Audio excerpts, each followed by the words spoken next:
Le ciel est essentiellement nuagé à travers la ville-province de Kinshasa, 29 degrés Celsius avec un faible risque de précipitation à 30% demain dans la capitale. Mesdames et messieurs, top départ de cette grande édition de la soirée de ce jeudi 6 avril 2023. Depuis Kinshasa, capitale de la RDC, d'où nous émettons bien avant, prenons les grands titres. Vivre la reconnaissance de Simon Kimbangu le 6 avril a été un événement.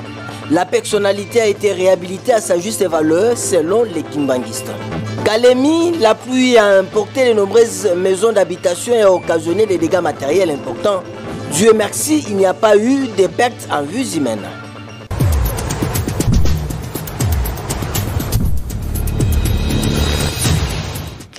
Voilà, comme l'indique une partie de ces sommaires, il a été investi d'un pouvoir, celui d'humaniser et de conscientiser l'homme noir. Simon Kimbangu a désormais une journée fériée chômée en République démocratique du Congo en signe de reconnaissance de son lourd combat. On va bien sûr prendre l'activité officielle qui a eu lieu tout à l'heure au niveau du centre des Kimbanguistes sur Sayo. Ils sont venus de quartiers, communes, provinces et quelques invités venus de loin.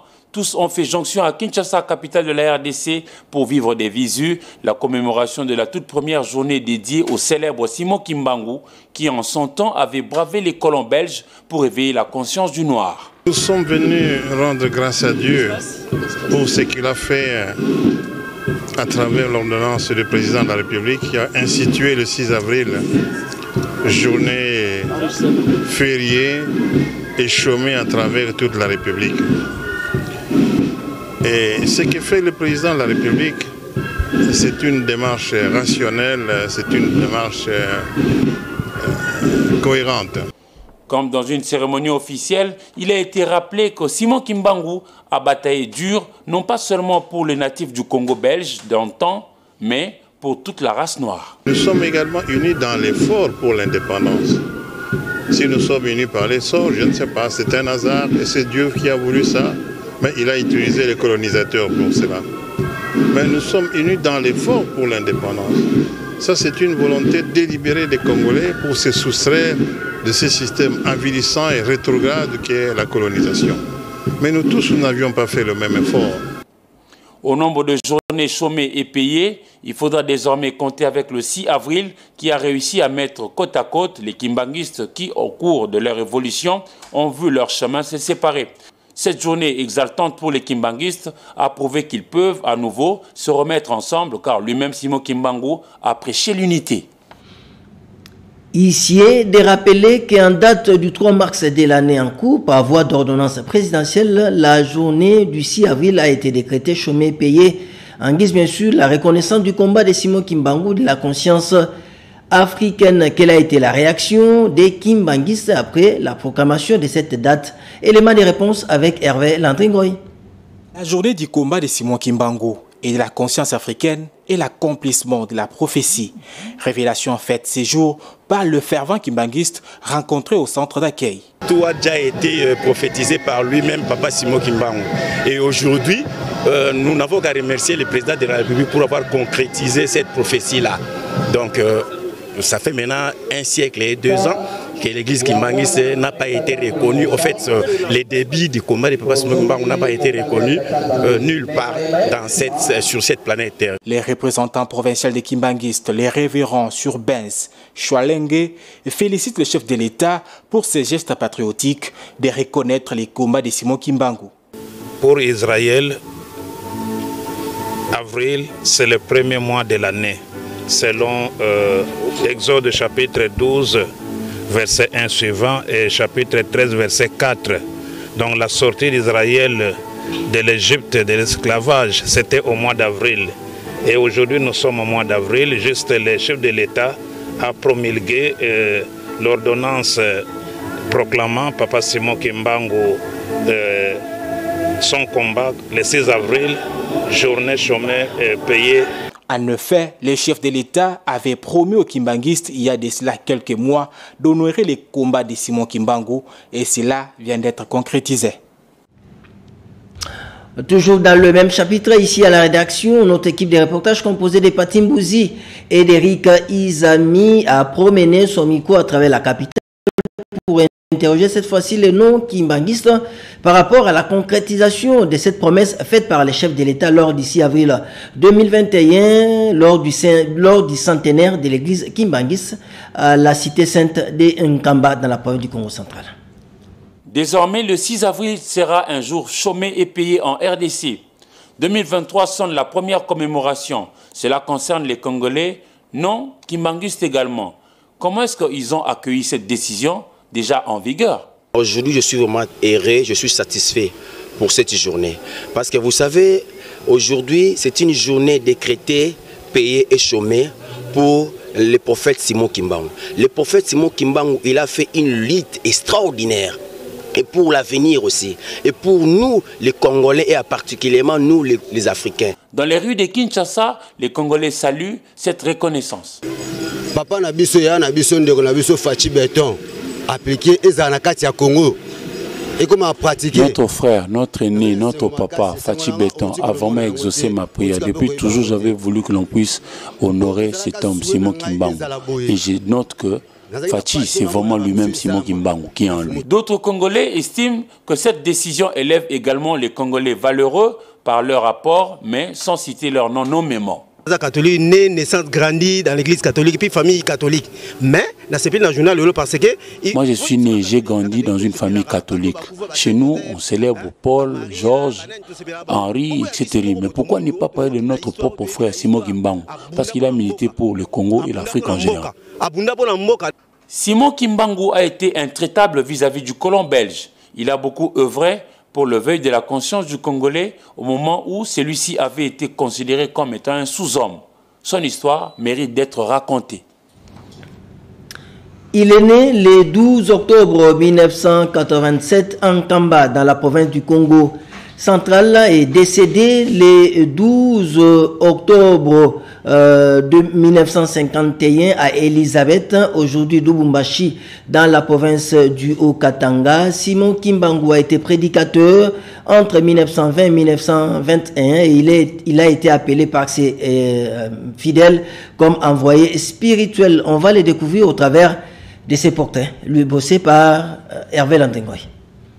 Simon Kimbangu, né le 12 septembre 1887 en Kamba, dans l'actuel Congo central, fils d'un chef spirituel, il est baptisé par le baptiste missionnaire en 1915 et est formé pour devenir catéchiste. C'est vers 1915 qu'il déclare que Dieu l'a appelé à une mission précise, guérir et prêcher pour les siens. En 1919, il part à Léopoldville dans l'espoir d'y trouver du travail. Ouvrier dans les huileries du Congo belge, il est en contact avec le militant américain anticolonialiste. De retour dans son village natal d'Nkamba en avril 1921, il commence à prêcher le royaume des dieux et l'observance de la monogamie. Un certain 6 avril 1921, il se rend chez une femme dont il a entendu dire qu'elle était gravement malade et il aurait guéri par imposition des mains. Au cours des semaines suivantes, il aurait guéri plusieurs personnes. Ses disciples voient en lui Tumoyanzambi Mpungu, qui signifie en Kikongo, il est l'envoyé de Dieu Tout-Puissant. Bien que la prédication de Simon Kimbangu n'ait pas de contenu politique affirmé, il prédit néanmoins l'indépendance du Congo et la reconstruction du royaume Congo, prophétisant la Lipanda d'Anzolé, deuxième indépendance en Kikongo. Les autorités belges, alertées par les missionnaires catholiques et protestants, cherchent à le faire arrêter. Le 6 juin 1921, Léon Morel, commissaire de district à la tête d'une colonne de la force publique, se rend en Kamba en vue d'appréhender Simon Kimbangu. La tentative échoue et Kimbangu parvient à s'enfuir. Néanmoins, plusieurs dirigeants du mouvement sont arrêtés et amenés à Tisville. Les soldats de Morel, ayant tiré à balles réelles, on révèle un mort et plusieurs blessés. En septembre 1921, Kimbangu se rend spontanément aux autorités coloniales. Celles-ci les traduisent devant un conseil de guerre. Ces procès s'appuient sur un acte d'accusation fausse, une procédure arbitraire. Au bout de 3 jours, il est condamné à mort à la suite d'un jugement qui cite les propos de Simon Kimbangu indiquant que la colonisation allait finir et devait finir. Le roi Albert décide de commuer sa peine à une détention à perpétuité. Les autorités coloniales Transfère Simon Kimbangu à la prison d'Elisabethville au Katanga. Il y reste enfermé jusqu'à sa mort le 12 octobre 1951, ce qui représente une trentaine d'années d'ininterrompue et de détention.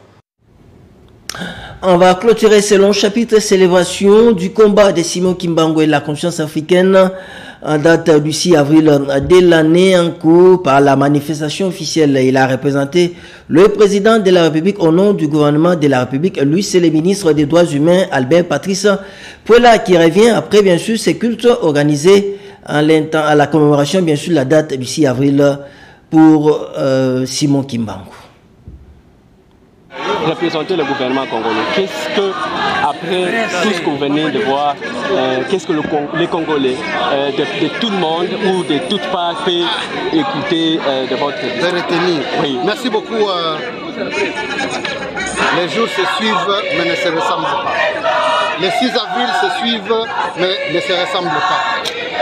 Il y a eu un 6 avril 1921, il y a eu un 6 avril 2021. 100 ans après, il y a eu un président de la République qui était ici, qui pour consacrer les combats de Simon Kimbangu a promis que ce jour sera déclaré férié, chômé et payé dans l'ensemble de la République démocratique du Congo.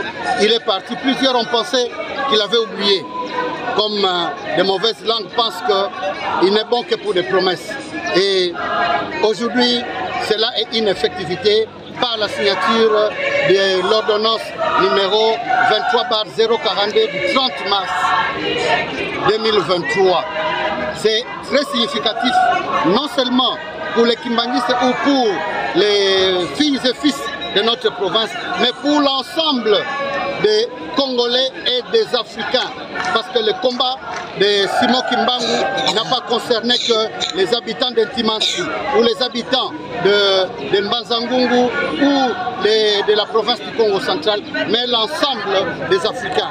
C'est un jour historique et pour cela, nous rendons hommage, nous rendons vraiment longonia, comme on le dit en lingala, au président de la République, son Excellence Félix Antoine Tshisekedi Tshilombo. C'est pourquoi vous avez dit, vous avez suivi dans les temples, nous avons demandé qu'une standing ovation vous soit accordée parce que 4 présidents... Voilà, on va parler autre chose à présent. Désormais, l'Union sacrée de la nation prend de plus en plus la forme électorale et politique. Mardi 5 avril de l'année en cours au Salon Rouge des Pullman Hotel dans la commune de la Gombe a vu la signature de la charte qui donne corps à cette plateforme politique qui devient désormais une plateforme politique et électorale pour soutenir les seconds mandats de Félix Antoine Tshisekedi Tshilombo. En image, on va prendre les propos du speaker de l'Assemblée nationale, Christophe Mbosoko Diampranga, qui revient bien sûr sur les objectifs de l'Union sacrée de la nation. Le présidium de l'Union sacrée de la nation tient à saluer chaleureusement tous les chefs de parti qui ont accepté de rehausser de leur présence la cérémonie de ce jour. C'est avec l'autorisation de la haute autorité politique de l'Union sacrée de la nation, son Excellence Félix Antoine Tshisekedi Tshilombo, président de la République, chef de l'État, que nos assises se tiennent en ce jour dans ce salon Congo de l'hôtel Pullman. Ces présentes assises sont essentiellement consacrées à la présentation de la charte de l'Union sacrée, à son adoption par les membres du Présidium, par les chefs de partis politiques, conformément à l'article 72 de sa charte. Ensuite, il sera suivi la procédure de signature de la même charte. Avant d'en arriver là, il s'avère nécessaire, dans de telles circonstances, de faire un rappel historique, notamment sur les leçons tirées des consultations nationales par son Excellence Félix Antoine Tshisekedi Tshilombo président de la République, chef de l'État. Leçon contenue dans son discours du 20 novembre 2020, s'il vous plaît. Je cite, « Au-delà du large consensus sur les objectifs de la gouvernance, ainsi plébiscité par les forces vives de la nation, par de nombreux élus, ces consultations ont également mis en évidence à une écrasante majorité les rejets de la coalition entre le Front commun pour le Congo et le CAP pour le changement. Cette triste conclusion intervient après 2 années d'efforts inlassables. Voilà, lui par contre, c'est un des ténors de l'Union sacrée de la nation, mais absent dans la salle. C'est le vice-président de l'Assemblée nationale, le professeur André Mbata, qui est allé représenter la République du Congo du 3 au 4 avril à Abidjan, capitale économique de la Côte d'Ivoire, à la 14e conférence des présidents des assemblées et sections, assemblées parlementaires francophones. Au cours de ces assises, on a aussi passé en revue quelques situations politiques en Afrique, notamment la situation à l'est de la République démocratique du Congo. Du 3 au 5 avril 2023, Abidjan, capitale de la Côte d'Ivoire, a abrité les travaux de la 14e conférence de présidents des assemblées et des sections de l'Assemblée parlementaire de la francophonie région Afrique.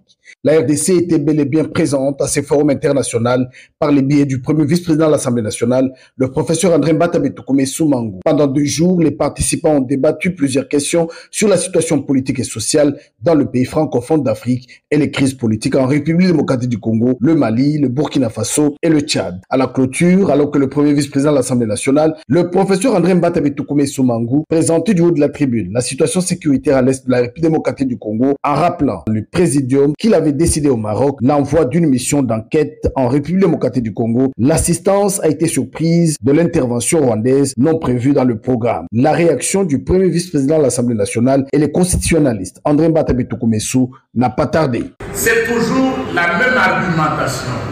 C'est le négativisme, c'est le nihilisme.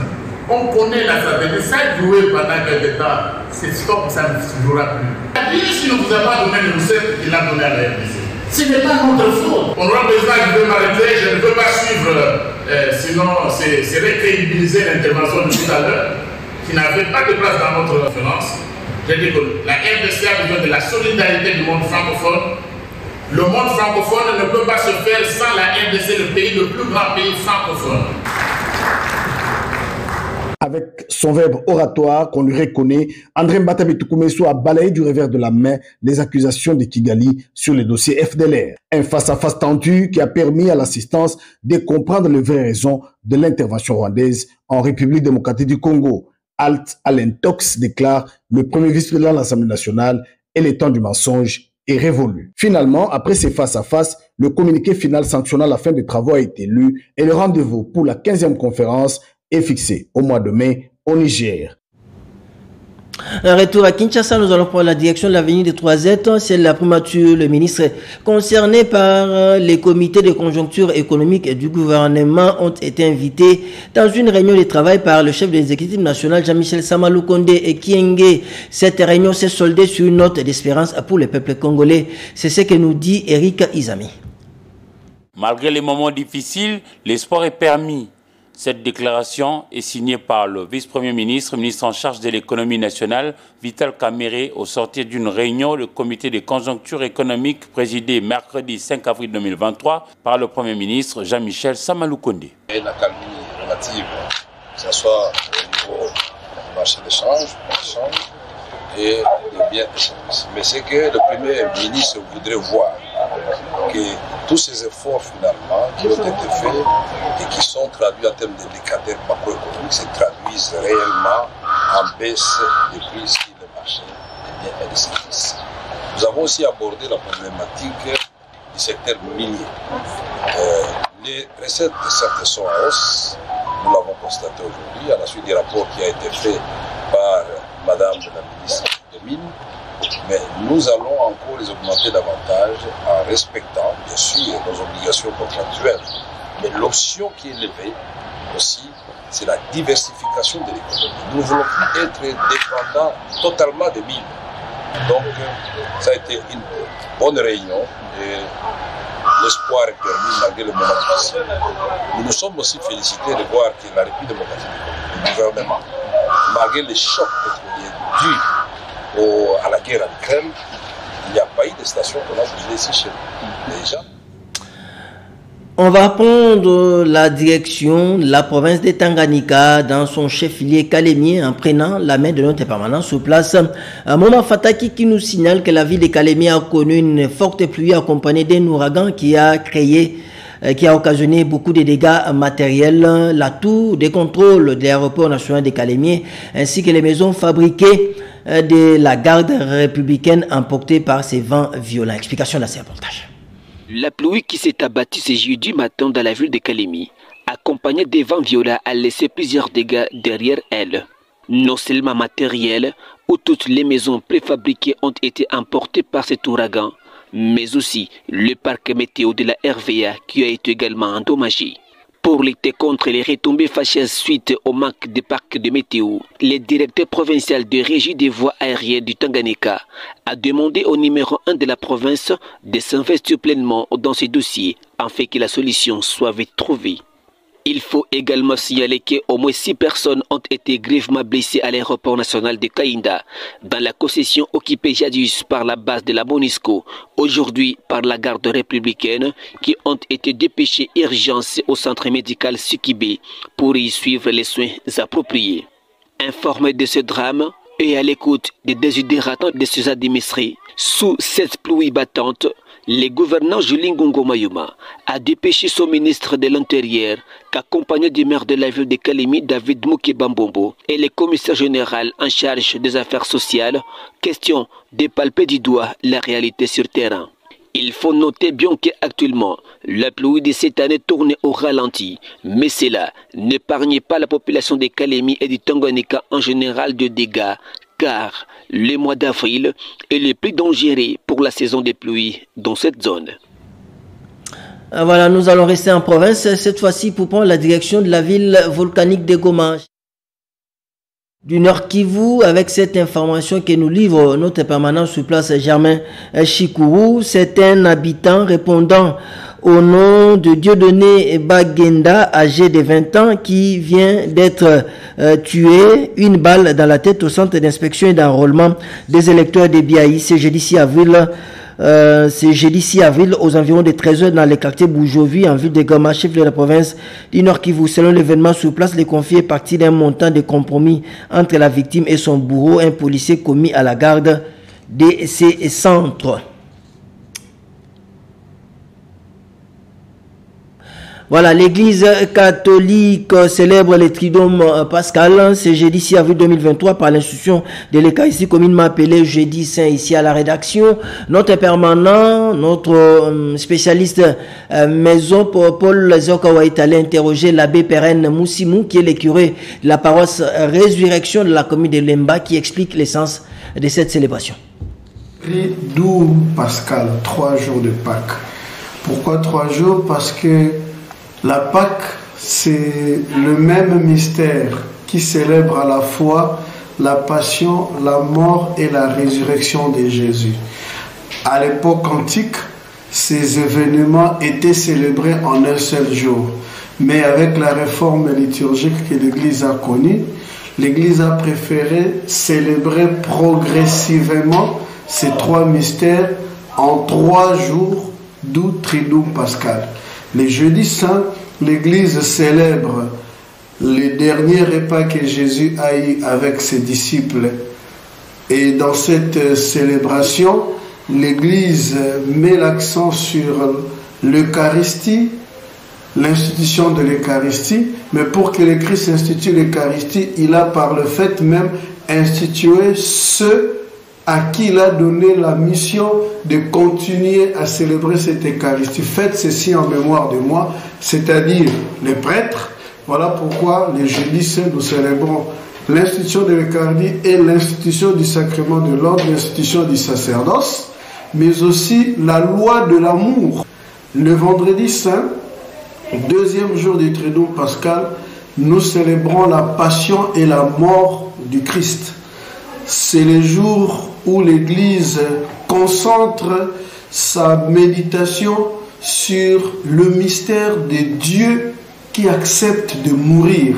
Le samedi saint du troisième jour du Triduum pascal, nous exultons avec la joie de la résurrection de Jésus à travers la célébration de la veillée pascale. Allons maintenant dans les bacs et rayons de la capitale pour lire les parutions de ce jeudi 6 avril 2023 à la revue des presses.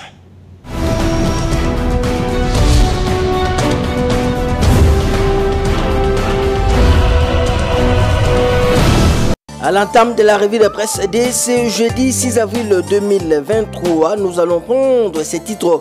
La presse en ligne Actu30.cdRDC, le gouvernement rassure la tenue des 9e Jeux de la francophonie à Kinshasa. En croix ces médias en ligne, le Premier ministre Jean-Michel Samalou Kondé s'est entretenu mardi 5 avril 2023 à Kinshasa avec les membres du comité de pilotage des 9e Jeux de la francophonie qui se dérouleront à Kinshasa entre les mois de juillet et août prochain. Au terme de cette réunion, le gouvernement a rassuré de la tenue de ces Jeux en République démocratique du Congo. Nous sommes plutôt optimistes au regard du rapport qui nous a été fait sur le déroulement des travaux tant sur les plans organisationnels pour tout ce qui concerne l'hébergement, restauration, transport que sur les plans des infrastructures, a déclaré Patrick Mouyaya, porte-parole du gouvernement. Autre actualité, révoltée par l'insécurité dans les Katanga, Francine Mouyumba suspend sa participation à la plénière du Sénat, pointe le coordinateur d'information générale La République. Pour marquer mon indignation face à toute cette situation évoquée inacceptable de barbarie sur les sangs de mes frères et sœurs, de mes compatriotes qui coulent inutilement dans le Haut-Katanga, je décide donc de suspendre ma participation à la plénière de ces jours. Ces mots sont ceux de la sénatrice Francine Mouyumba qui est montée lundi lors de la plénière du Sénat au créneau pour dénoncer l'insécurité dans les Katanga. Dans un autre chapitre, la diaspora de l'excellence interpelle le Forum des intellectuels congolais à l'étranger condamne l'agression de Christian Bossembe à Paris, s'exclame le quotidien d'action et développement La Prospérité. À lire dans les colonnes de notre consoeur, le Forum des intellectuels congolais à l'étranger, fixé en sigle, condamne l'agression du président du Conseil supérieur de l'audiovisuel et de la communication, M. Christian Bossembe à Paris, en mission officielle par un groupe de personnes identifiées. Pour cette organisation, cette agression est aussi une occasion pour le gouvernement congolais de doter les ambassades des moyens qui permettent l'accueil des officiels en mission de service et d'ensuite de recourir au service des représentations diplomatiques de la RDC à l'étranger pour leur séjour. On va terminer par ce titre. Le haut représentant pour la région du Grand Kivu en mission dans sa juridiction à Goma et Bukavu, Salomon Kalonda, prêche les projets Katumbi. Selon notre confrère représentant du boss du parti Ensemble pour la République dans la région du Grand Kivu, Salomon Kalonda Dela, lundi 3 avril 2023, a animé une matinée politique à la salle des fêtes du Cap Kivu, hôtel situé au bord du lac Kivu, dans la ville de Goma, au nord Kivu, devant une foule énorme et constituée de fédéraux, membres et sympathisants du parti Ensemble pour la République venus de tous les territoires du nord Kivu. Le conseil politique spécial Salomon Kalonda a exposé avec détail la personne de Katumbi. Ça n'est donc fini pour cette revue de presse. Au revoir.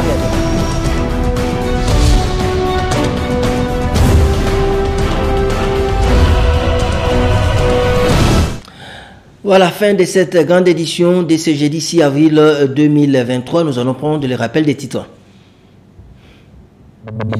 Vivre la reconnaissance de Simon Kimbangu le 6 avril a été un événement. La personnalité a été réhabilitée à sa juste valeur selon les Kimbanguistes.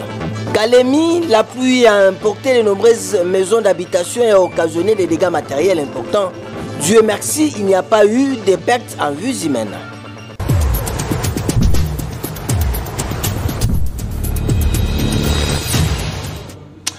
C'est par ici que s'achève cette grande édition de la soirée. Merci à l'ensemble de l'équipe technique.